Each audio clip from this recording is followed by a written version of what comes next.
Welcome. He is Jacob Warren. I am Dave Hooker. It's the Vol Report brought to you by Bassey Lawn and Garden. Man alive, it's worth the drive. And finally, I am going to answer the request because throughout the time that Jacob and I have been doing, or Jake, he goes by different names, Jay War. Yeah. Throughout the time that we've been doing this podcast, people want to know more about Jacob. Very well spoken is what I hear on the message boards. You're a treasure to Tennessee football. So want to take this opportunity in the offseason just to get to know Jay War, Jacob, Jay, whatever we go with, There a you go. little bit better. So looking forward to that. It's not any sort of, you don't have to lay on a couch or anything. It's not any sort of psychologist thing. But do you like talking about yourself, Jacob? Sometimes I think everybody likes talking about themselves to an extent, right? We all like talking about ourselves, but yeah, I do. I do like talking about myself. I think there's a lot to say. So Okay, well let's dive into it. I'm excited. So, um, we've talked about the fact that you're kinesiology is major. That's easy for me to say. You've got skills in broadcasting. We think that you might dive into, but you're known most for football. I think everybody would agree with that. I'm curious when you go back, when did you say to yourself, "I'm pretty good at this"? yeah, Like maybe this can go on past middle school, high school, sort of thing. yeah. Man, it really wasn't until like middle of high school, really. I grew up playing like just for fun, right, and just because I had a good time and I was good at it, right. And I think that maybe other people saw the potential in me for sure before I saw it, or at least before I realized it. Obviously, was a big kid and just like bigger than everyone else, right? So I was good at the game because I was bigger, but that just always seemed like kind of what it was, right? It didn't seem like it was something that necessarily, you know, was just amazing at because I was just super naturally talented. But as I got a little bit older and started playing high school ball and started developing a little bit more as an actual player rather than just a big kid. Yeah, I just started to realize that there was a lot of things that I picked up on pretty well. Um, I think I was a pretty smart football player, offensive scheme wise and stuff, kind of for my age when I was younger in high school, which helped me, a lot just on the field and kind of gave me an advantage in that way. But also I was, 6'5" and, whatever. I wasn't very big, but I like heavy, but I was a big kid, right? Which helped a lot and, had good hands that I may have talked about with y'all, but have kind of came from just being out in the front yard, right, with my dad. I always wanted to catch a ball when I was little, right? Because, like I mentioned, I was a big kid, and I don't know about everybody, like where everybody's from, but in Knoxville, in Tennessee, there's a green X, right? Or at least in the league I played, there's a green X. If you're over the weight limit, which probably when I was a young kid wasn't that much, but I was a very large kid. If you're Yeah, over so the I weight limit, coached my son. So the green X means you couldn't touch the you ball. can't We touch the had ball. one kid like that on when I was coaching my son. So you're a certain weight, you can't touch the ball. Can't even touch it. Like, if it's on the ground and there's a fumble, you can dive on it, jump on it, but you can't pick it up, run it. You can't be throwing the ball. You can't have the ball in your hand at all. Which is freaking, you know what I mean? That's kind of insensitive for these people. That's I you know want what that is? That's weightist. Yeah, it is. No, it definitely is. But we won't get into that. Politics, man. Politics of youth football. But so that was kind of my thing. And but man, I just love catching and I love running around and being able to catch the ball really well. So me and my dad would be out in the yard, just catching the ball every day, all the time, whatever. So I think that that's kind of where you know that natural the natural catching and just the hands and everything kind of came from was just that, right? And then once I kind of sprouted my freshman year of high school and grew height wise, was able to step into that tight end role and start playing that. And I think I pretty quickly realized that I'm bigger than a lot of the other tight ends that are in my league right now. I'm continuing to grow, so like I still have a lot of potential to get bigger and stronger or whatever.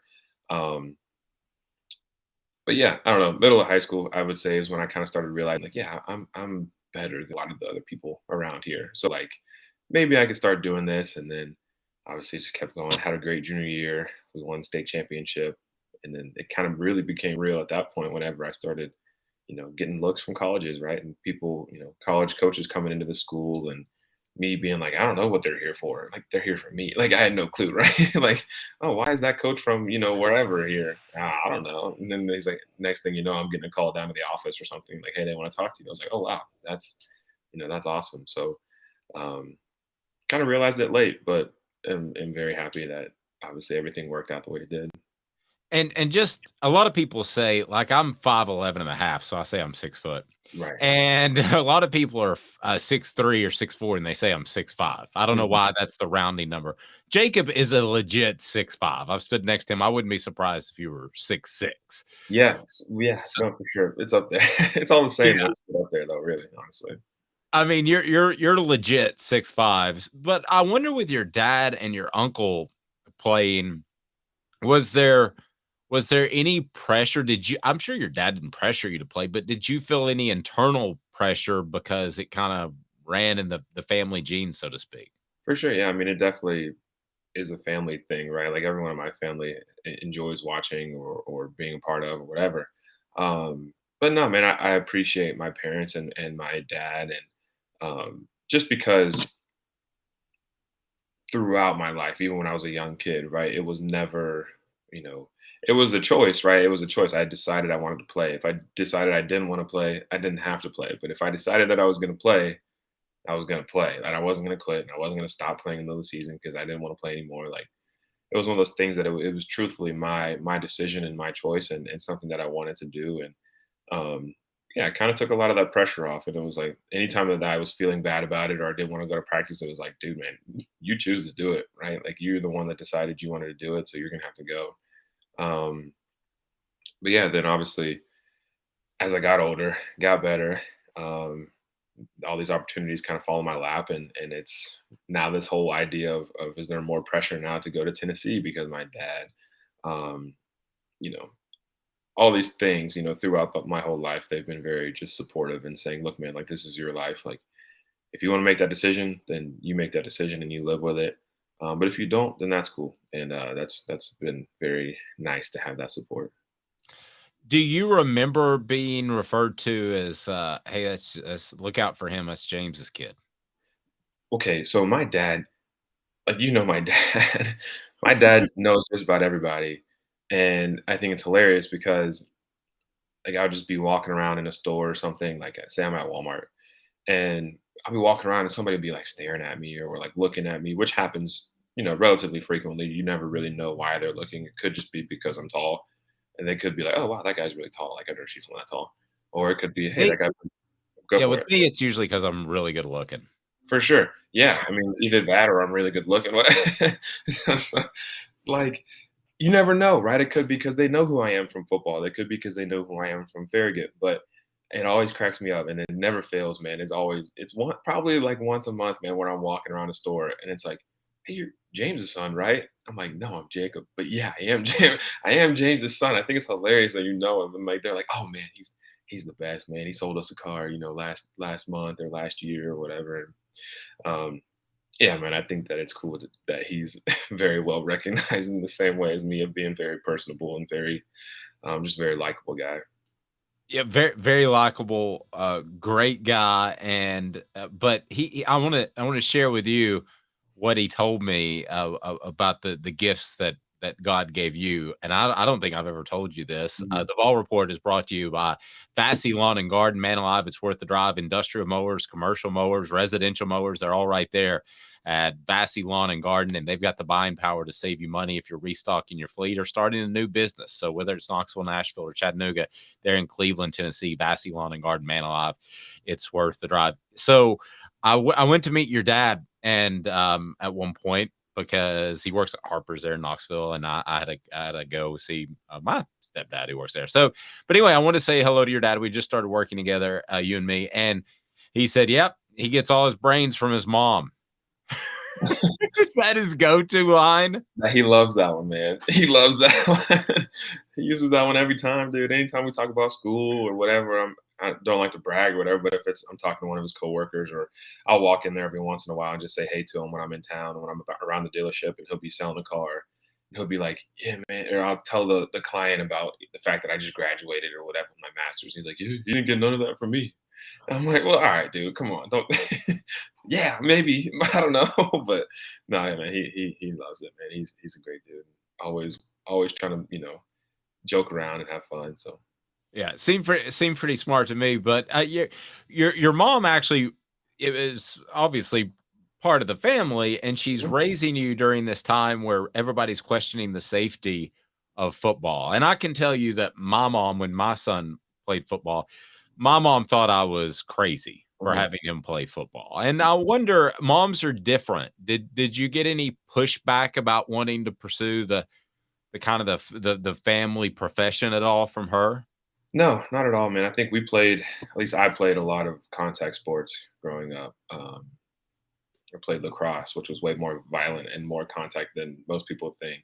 I played ice hockey, which is very physical, right?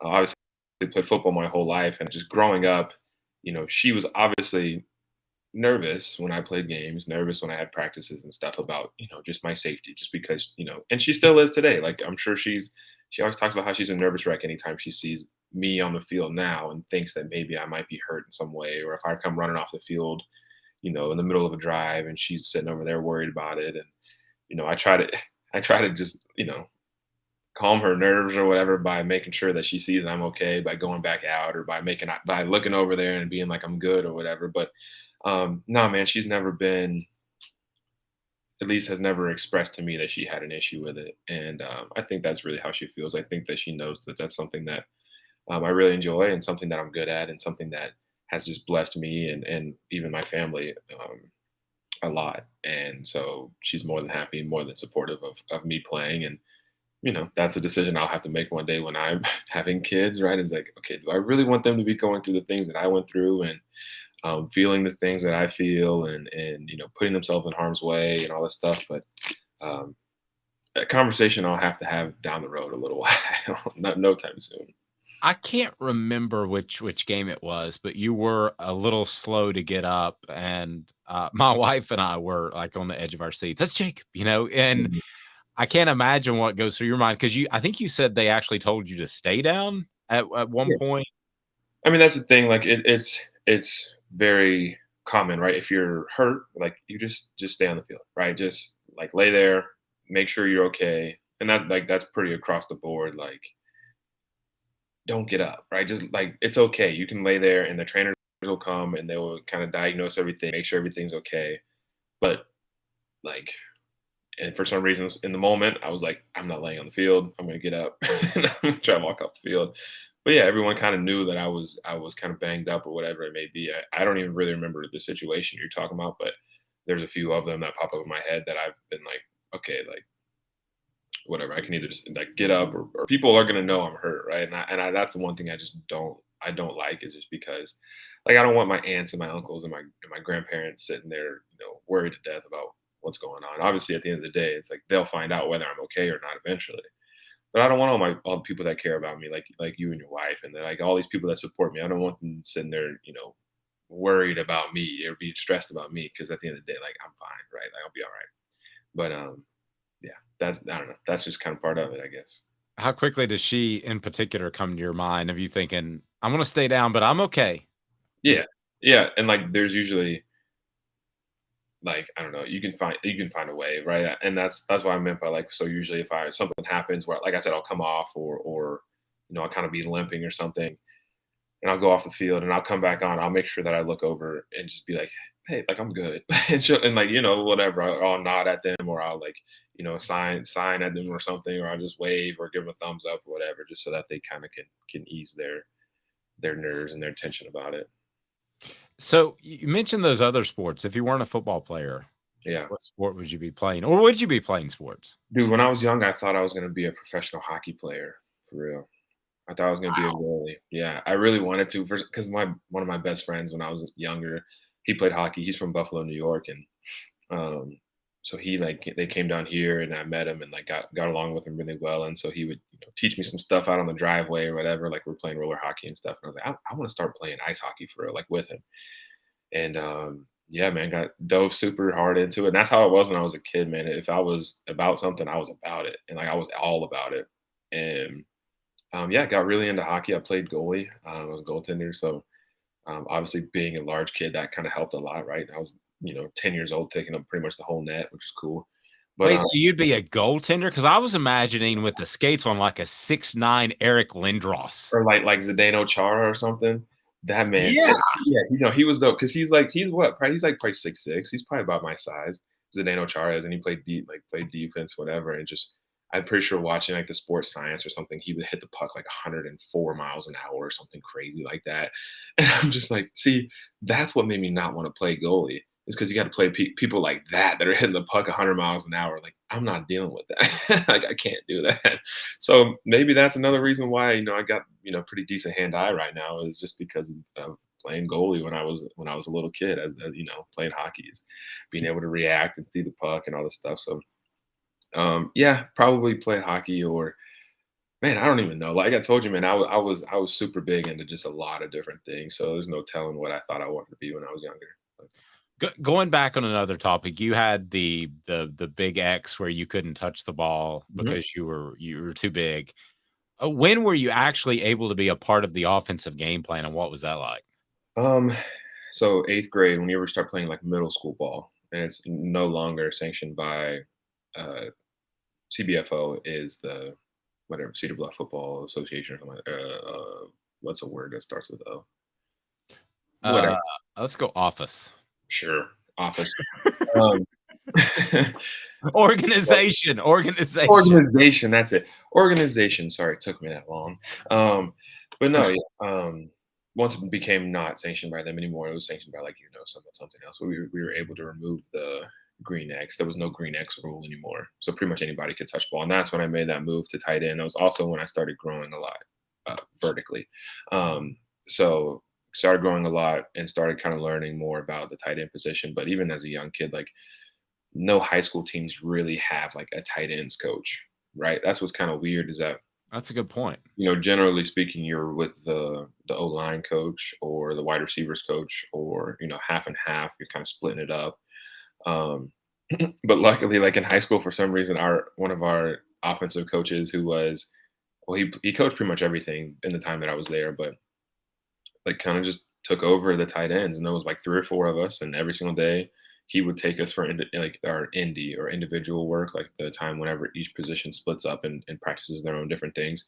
He would take us and we would work specific things about releases and blocking and running our routes for our offense and different things like that. So it was super happy to have somebody that tried to pour into us as tight ends, whether he knew anything about tight ends or not. I don't know, but he sure acted like it, and so it helped me. I'm sure that helped me out, just kind of through the whole thing. But yeah, made that switch from hand in the dirt at all times to hand in the dirt sometimes Yeah. around freshman year, eighth grade. So Do you remember the first pass you caught or the first time you touched the ball in a game? I do actually. It was we were at Innsworth High School in Nashville, and we were playing some like jamboree game or something like that. And like it was the CBF or not CBFO, it was the middle school team. And I don't know why I was wearing some like crazy highlighter yellow like socks or something, and I just caught a little seam ball across the middle and like drug these two kids. It sounds all crazy, but I'm not making it up. I promise. Caught the ball across the middle, like the 30-yard line, and it was running. You know what I mean? Probably slow because I was slow, still kind of slow, but like was running and like I had these two kids like on me, and I'm way bigger than all of them, so then I'm just kind of dragging them in the end zone, and then I reach the ball across the end zone and I score. And I thought it was like the coolest thing ever, right? Because it was my first catch ever, and I just scored a touchdown. So I was hyped for sure, but That is that's good stuff. That was what, 13 years in the making that you had to wait to catch yeah. that ball? Just 14? about just about 12, 13 years, so it was worth it though. Now we're here. There you go, and a lot more balls to be caught Yeah. this upcoming season. Vassy Lawn and Garden, man alive, it's worth the drive. They bring you the Vol Report with Jacob Warren. Love it. That was a lot of fun. For Jacob, I'm Dave Hooker. This has been a production of Off the Hook Sports.